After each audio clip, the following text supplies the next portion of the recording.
नमो नमः मित्रों, संस्कृत जीवन में आप सभी का स्वागत है। 8:30 बज चुके हैं। हम लोग अपनी साहित्य की कक्षा में उपस्थित हैं, जिसके अंतर्गत भर्तृहरिकृत नीति शतकम ग्रंथ का अध्ययन हम लोग कर रहे हैं। तो जो ग्रंथ की पद्धतियां थी, 10 पद्धतियां और मंगलाचरण सहित कुल 11 पद्धतियों के श्लोकों का अध्ययन हम लोग कर चुके हैं। किंतु जो उसके परिशिष्ट भाग में कुछ महत्वपूर्ण श्लोक दिए हैं, जिनसे प्रश्न बनते हैं, पूछे जाते हैं और महत्वपूर्ण प्रश्न बनते हैं, तो हम लोग परिशिष्ट भाग के ही जो श्लोक हैं उनका अध्ययन कर रहे हैं। तो अभी तक की कक्षाओं में हम लोगों ने कुल 5 श्लोकों का अध्ययन कर लिया है। आज उससे आगे के श्लोकों के साथ आप सभी के समक्ष उपस्थित हैं। तो जो भी लोग हमारे साथ लाइव जुड़ चुके हैं, सभी लोग वीडियो की लिंक को अपने दोस्तों के साथ शेयर कर दें, जिससे कि अधिक से अधिक लोग वीडियो के साथ लाइव आए। और जो लोग हमारे साथ लाइव कक्षा में जुड़ते हैं, उसमें सुशील मिश्रा जी हैं, अजय गौड़, सिद्धा राजपूत, नेहा त्रिपाठी जी हैं।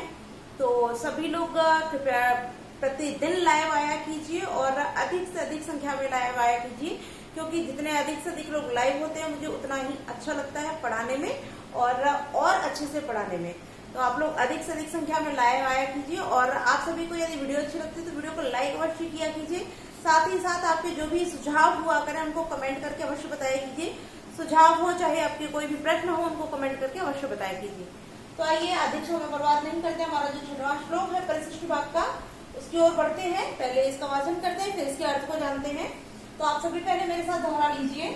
परिचरितव्या सन्तः यद्यपि कथयन्ति नो सदुपदेशम् यास्त्वेषां स्वैर कथास्ता एव भवन्ति शास्त्राणि।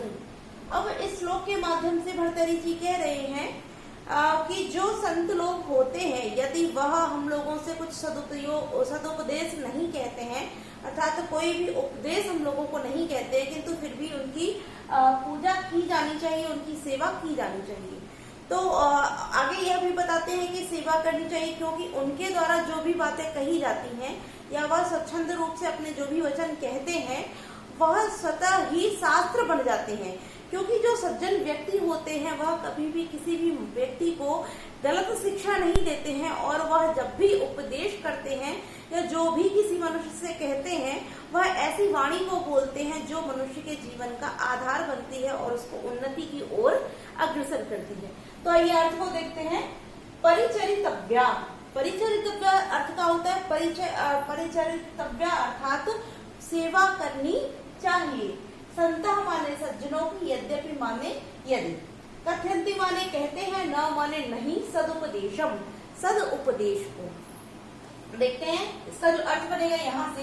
यद्यपि यदि संतः संत मनुष्य या संत लोग सदुपदेशम सद उपदेश को, ना माने नहीं, कथयन्ति माने कहते हैं।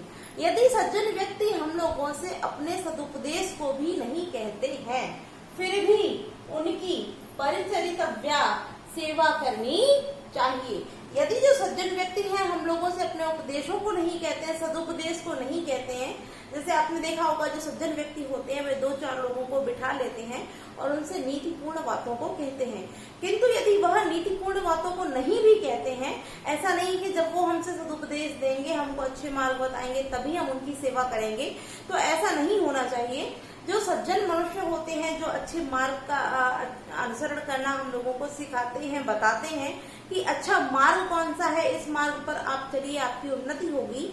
चाहे उस संत लोगों में हम लोग गुरुजनों को भी रख सकते हैं कि जो हम लोगों को हमारे उन्नति के मार्ग को दर्शाते हैं। ऐसे व्यक्ति यदि हमसे उपदेश नहीं कहते हैं, सदुपदेश नहीं भी देते हैं, फिर भी ऐसे व्यक्तियों की परिचरितव्या सेवा करनी चाहिए। क्यों करनी चाहिए? क्योंकि आगे कहते हैं कि एषाम या, अर्थात उनके द्वारा जो स्वैर कथा स्वच्छंद रूप से वचन कहे जाते हैं, कथा माने कहे जाते हैं, ता एव वह ही, वही शब्द शास्त्राणि भवन्ति, वही शब्द क्या है, वही शब्द शास्त्र हो जाते हैं।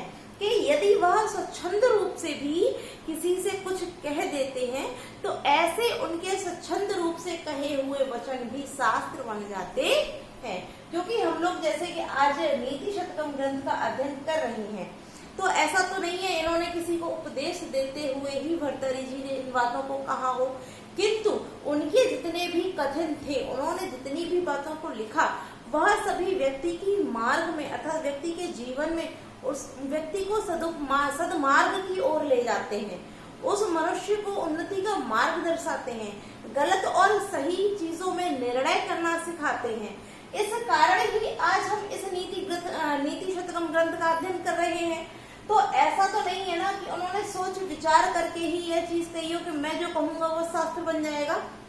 नहीं, उन्हें जो अच्छा लगा, उनके मन में जो था, उन्होंने जिस चीज को अच्छा समझा उस चीज को कह दिया।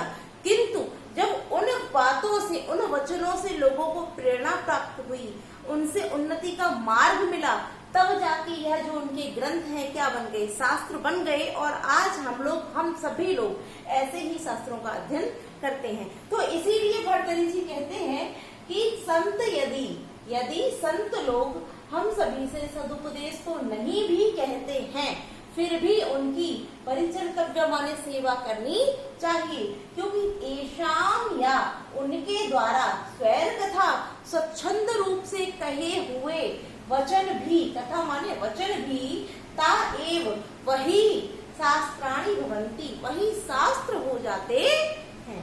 तो अर्थ स्पष्ट हो गया है। आइए प्रश्न देख लेते हैं। तो यहाँ पहला प्रश्न यही बनता है कि जो सज्जन व्यक्ति हैं उपदेश नहीं कहते हैं, फिर भी हम लोगों को क्या करना चाहिए, तो उनकी सेवा करनी चाहिए। यदि प्रश्न घुमा के भी पूछ देता है कि हम सज्जन व्यक्ति हम सेवा करते हैं तो उनको क्या करना चाहिए, सदुपदेश देना चाहिए या नहीं देना चाहिए। तो यदि कि देते हैं या नहीं देते हैं तो क्या हो जाएगा, ना कथयंती, नहीं कहते फिर भी हमको उनकी सेवा करनी चाहिए। दूसरा प्रश्न यहाँ बन जाएगा कि जो संतों द्वारा स्वच्छंद रूप से कहे हुए वचन है वह क्या बन जाते हैं या क्या हो जाते हैं, तो शास्त्राणि भवन्ति, अर्थात शास्त्र हो जाते हैं। ठीक है, यहाँ से जो प्रश्न बन सकते थे उनको हम लोगों ने देख लिया है। तो ये व्याकरणिक टिप्पणियों को देख लेते हैं।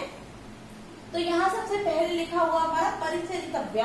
अगर परिचरितव्य शब्द की बात करें तो इसमें परि उपसर्ग है, चर धातु है, और जब हम इसके साथ तव्यत प्रत्यय का विधान करेंगे तो हमारा परिचरितव्य शब्द निष्पन्न हो जाता है।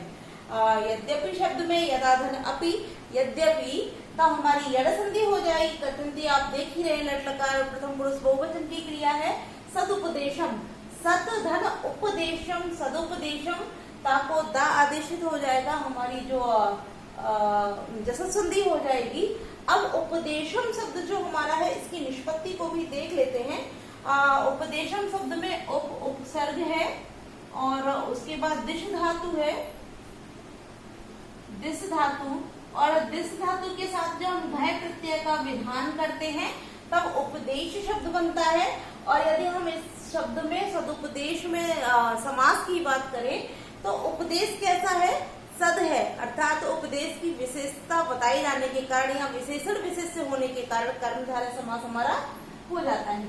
आगे देखते हैं, या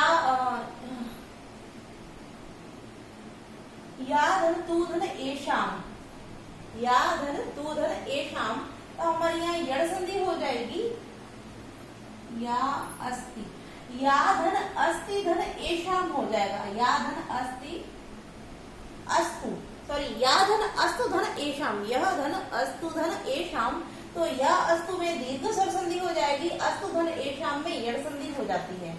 आगे देखते हैं, हमारा जो लिखा हुआ है स्वैर कथाम, तो स्वैरस्य कथा, स्वैर कथा, तब यहाँ पर हमारा षष्ठी तत्पुरुष समास हो जाएगा और स्वैर कथा धनता यहाँ पर विसर्ग संधि हो जाती है। प्रथम पुरुष बहुवचन में भू धातु की क्रिया है। शास्त्राणी आप देख रहे हैं, जैसे फलम फले फलानी होता है उसी प्रकार से शास्त्रम शास्त्र शास्त्राणी प्रथमा बहुवचन में हमारी क्रिया दी गई है। तो इस प्रकार से श्लोक का अर्थ हो जाएगा, हमारी व्याकरण टिप्पणियां हो जाएंगी। अब हम यहाँ छंद की भी बात कर लेते हैं। तो यह जो हमारा श्लोक है यह आर्या छंद में है। तो इस प्रकार से इसकी संपूर्ण टिप्पणियां हो गई, प्रश्न हो गए जो भी बन सकते थे। आइए अब देखते हैं हमारा जो 7वां प्रश्न है, वाचन कर लेते हैं फिर इसके अर्थ को जानते हैं कि वचो ही सत्यम परम विभूषणम लज्जांगनाया कृष्णा कटौचा विदस्य विद्या व पुनस्तथा क्षमा शीलम ही सर्वस्व नरस्य भूषणम। अब इसमें बताते हैं, भर्तृहरि जी कह रहे हैं कि कुछ कुछ आभूषण ऐसे हैं जो कुछ मुख्य मुख्य लोगों के लिए ही बताए गए हैं, किंतु ऐसा भी एक आभूषण है जो सभी मनुष्यों का आभूषण होता है। तो देखते हैं अर्थ को कि वचः, ओ की मात्रा को विसर्ग हो जाएगा, वचः हो जाएगा। वचः माने कहना चाहिए या कहते हैं, सत्यम माने सत्य, कि सत्य वचन ही परम विभूषणम, परम सबसे बड़ा, विभूषणम माने आभूषण होता है, कि सत्य बोलना या सत्य वचन ही परम विभूषणम सबसे बड़ा आभूषण होता है। उसी प्रकार लज्जा अंगनाया, जब हम संधि विच्छेद करेंगे तो लज्जा धन अंगनाया, लज्जा अंगनाया हो जाएगा। ठीक है, तो लज्जा अंगनाया माने स्त्रियों का, और स्त्रियों का आभूषण क्या होता है? लज्जा होती है। कृसता कटौचा, कृसता माने पतलापन, और पतलापन चा माने और, कटौ माने कमर का, और पतलापन कमर का आभूषण होती है। तो यहाँ सभी का आभूषण अलग अलग कर दिया है कि स्त्रियों का आभूषण क्या होता है? लज्जा।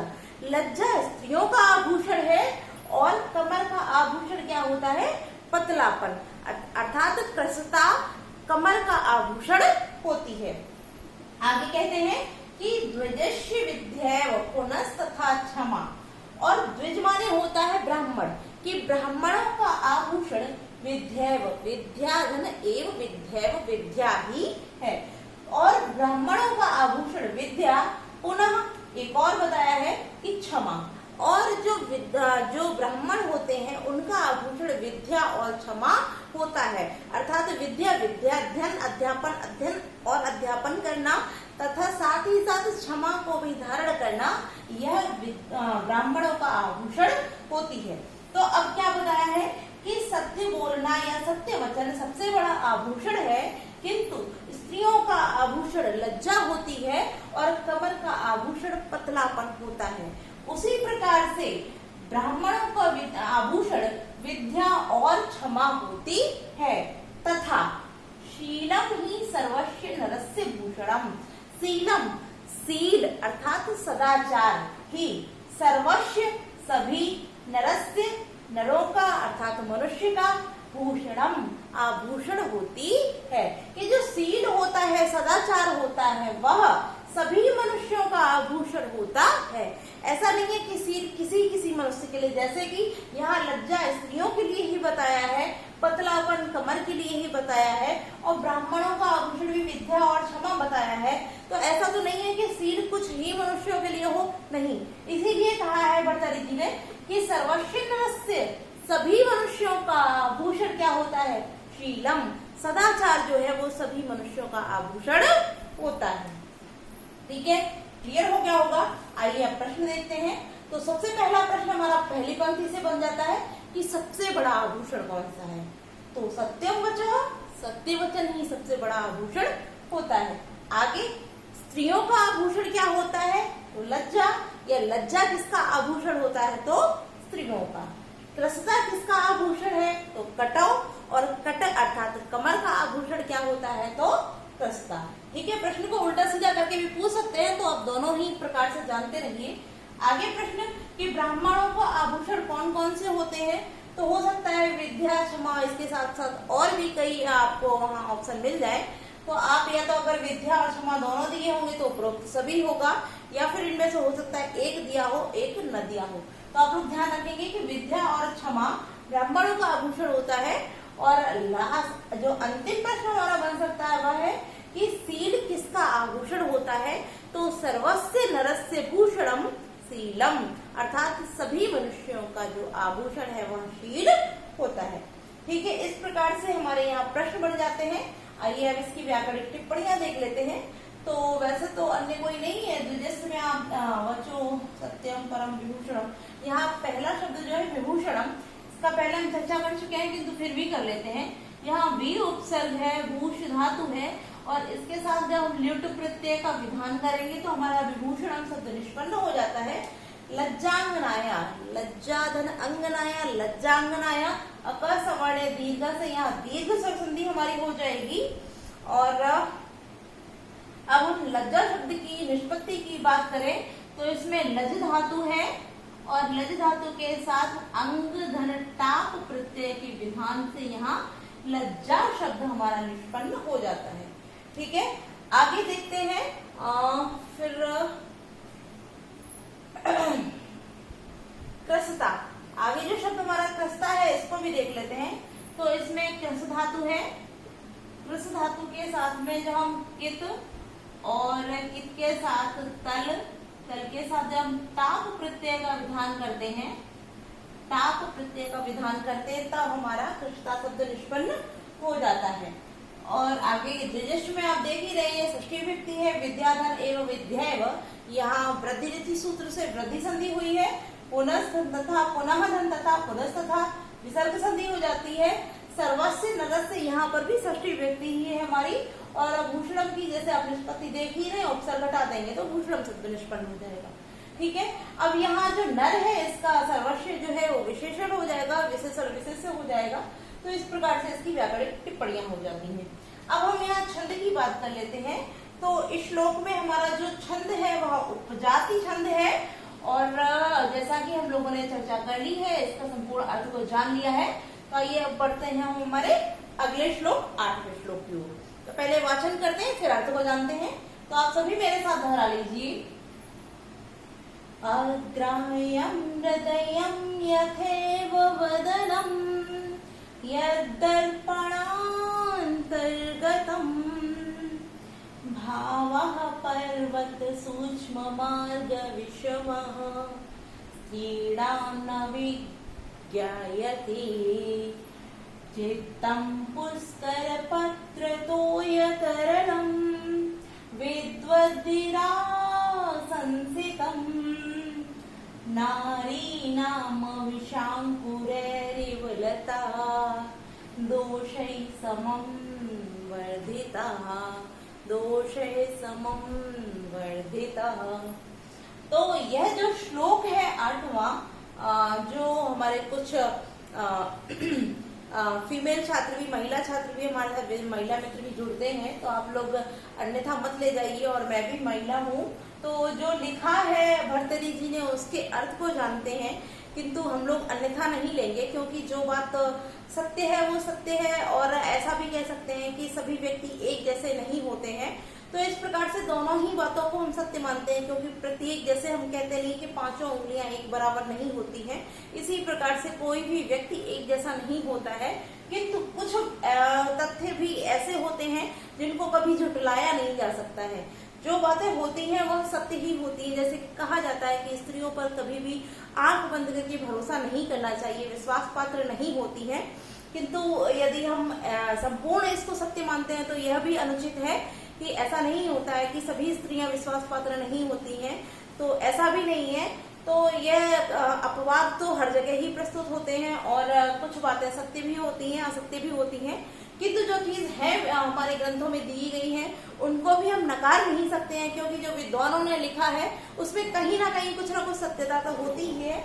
और जैसा कि इस श्लोक में जो भर्तृहरि जी ने वर्णन किया है, अगर हम भर्तृहरि जी के जीवन वृत्तांत को देखते हैं, जैसा कि हम लोगों ने उनके जीवन वृत्त के विषय में अपने भूमिका भाग में चर्चा की है, तो उसके अनुसार यदि देखा जाए तो भर्तृहरि जी ने यहाँ इस श्लोक में अपनी पूर्ण बात को, जो कि उन्होंने अपनी पत्नी पिंगला के, जो प्रेमिका थी उनकी पिंगला, उनके अगर उदाहरण को देखते हैं तो यह श्लोक उनकी भाषा में पूर्णतः सत्य हो जाता है। इसका आइए केवल अर्थ जानते हैं, देखते हैं कि अग्राह्यम, ग्रह माने होता है पकड़ना, प्राप्त करना या ग्रहण करना, और अग्राह्यम मतलब जिसको पकड़ा, ग्रहण करना या जाना नहीं जा सकता है।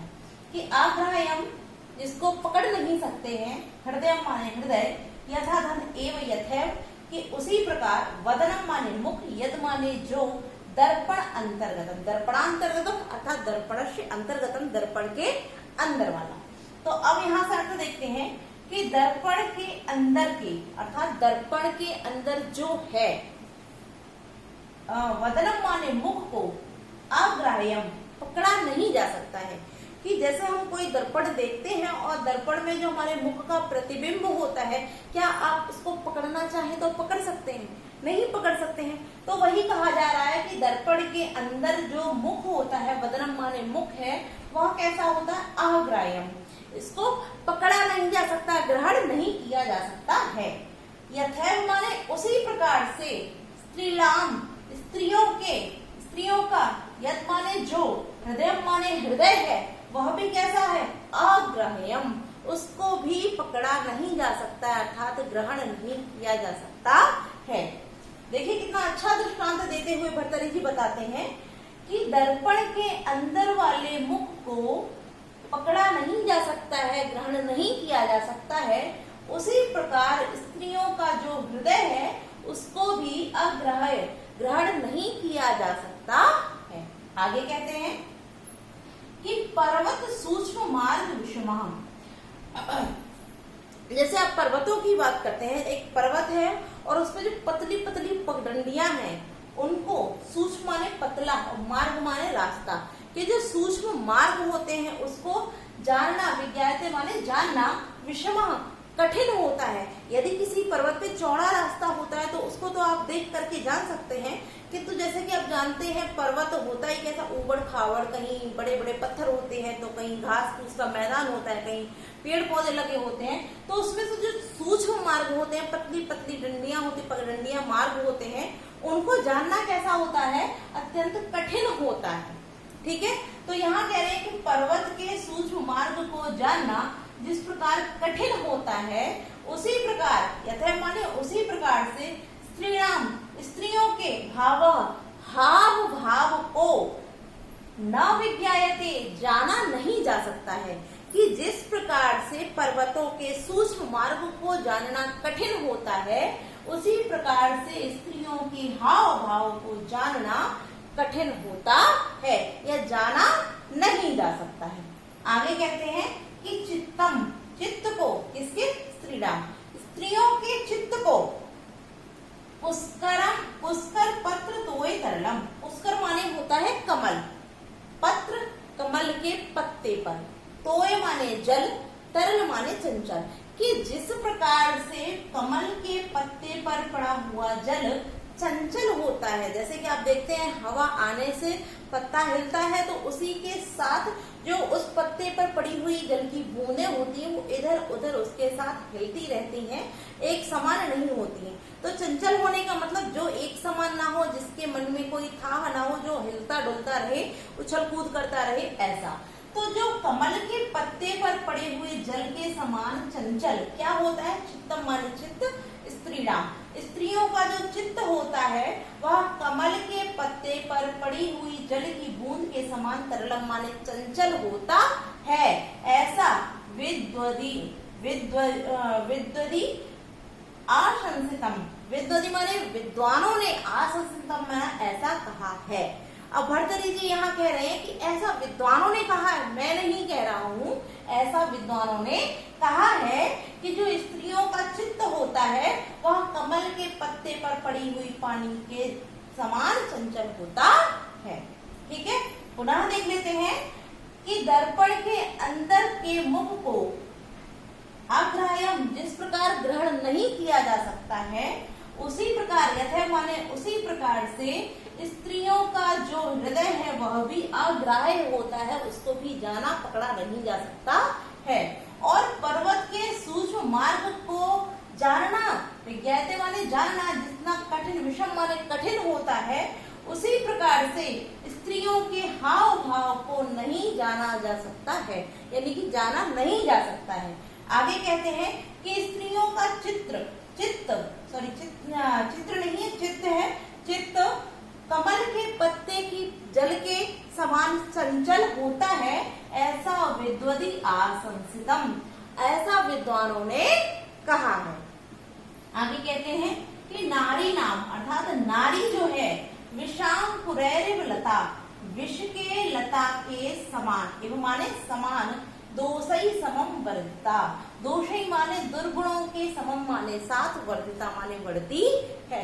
अब यहाँ अर्थ देख लेते हैं, जैसे विषाम पुरैरिव लता, एक विषैली लता है, यदि वह अंकुरित होती है और उसके बाद धीरे धीरे जब बढ़ती है तो जैसे जैसे लता बढ़ेगी उसके साथ ही साथ उस लता में जो विषैलापन है वह भी धीरे धीरे बढ़ता चला जाएगा। तो वही कह रहे हैं कि विष की अंकुर वाली लता के समान नारी अनेक दोषों के साथ बढ़ती है। और जैसे जैसे नारी बढ़ती जाएगी वैसे ही वैसे उसके अंदर छुपे हुए जो दोष होते हैं वह दोष उस विष लता के समान धीरे धीरे बढ़ते चले जाते हैं। पुनः अर्थ देख लेते हैं अंतिम पंक्ति का कि नारी विषांकुर रैव लता यानी कि विष के अंकुर लता के समान दोषों के साथ बढ़ती है। ठीक है, तो अर्थ यहाँ स्पष्ट हो गया होगा। आइए अब यहाँ हम प्रश्न देख लेते हैं। 7वें प्रश्न में हमारी एक 7वें श्लोक में एक बात महत्वपूर्ण छूट गई है। ये जो इतनी पंक्ति है ये महत्वपूर्ण सूक्ति है, कई परीक्षाओं में पूछी जा चुकी है, तो आप लोग इसको अंडरलाइन करके रखेंगे। अब यहाँ प्रश्न देख लेते हैं। तो सबसे पहला प्रश्न हमारा बन सकता है कि स्त्रियों के हृदय को किसके समान नहीं ग्रहण किया जा सकता है। तो दर्पणांतर्गतम वदनम, अर्थात दर्पण के अंदर वाले मुख के समान उसको पकड़ नहीं सकते हैं। अगला प्रश्न बन जाएगा कि पर्वत के सूक्ष्म मार्ग के समान स्त्रियों के किस वृत्ति को नहीं जाना जा सकता है। तो भाव अर्थात हाव भाव को, और प्रश्न घुमा करके इस प्रकार भी पूछा जा सकता है कि स्त्रियों के हाव भाव को किसके प्रकार जानना कठिन होता है या नहीं जाना जा सकता है। तो पर्वत सूक्ष्म मार्ग विषमः। ठीक है, अगला प्रश्न कि स्त्रियों का जो चित्त है वो कैसा होता है। तो पुष्कर पत्र तोय तरलम, अर्थात कमल के पत्ते के जल के समान चंचल होता है। और अगला प्रश्न बन सकता है कि यह किसने कहा है। भर्तरी ने कहा है, विद्वानों ने कहा है, सज्जनों ने कहा है, किसने कहा है। तो क्या हो जाएगा विद्वदी आसंस्तम, अर्थात विद्वानों के द्वारा ऐसा कहा गया है। ठीक है, अब अंतिम प्रश्न यह बनता है कि नारी किसके साथ बढ़ती है। तो दोषों के साथ बढ़ती है। और किसके समान बढ़ती है। तो विषांकुर रैव लता के समान दोषों के साथ बढ़ती है। ठीक है, इस प्रकार से हमारे यहाँ महत्वपूर्ण प्रश्न हो जाते हैं। अब यहाँ हम बात कर लेते हैं अलंकार की। तो आप देख रहे हैं यहाँ लिखा हुआ विषांकुर रैव लता। तो इस शब्द से ही आप पकड़ सकते हैं कि इस पंक्ति में जो हमारा अलंकार है वह उपमा अलंकार हो जाएगा। तो अब इसकी व्याकरणिक टिप्पणियों को जान लेते हैं। सबसे पहले हमारा लिखा हुआ आग्राह्यम, तो न ग्राह्यम आग्राह्यम नए तत्पुरुष समास हो जाएगा। किंतु यदि हम ग्राह्यम शब्द की निष्पत्ति की बात करें तो इसमें ग्रह धातु के साथ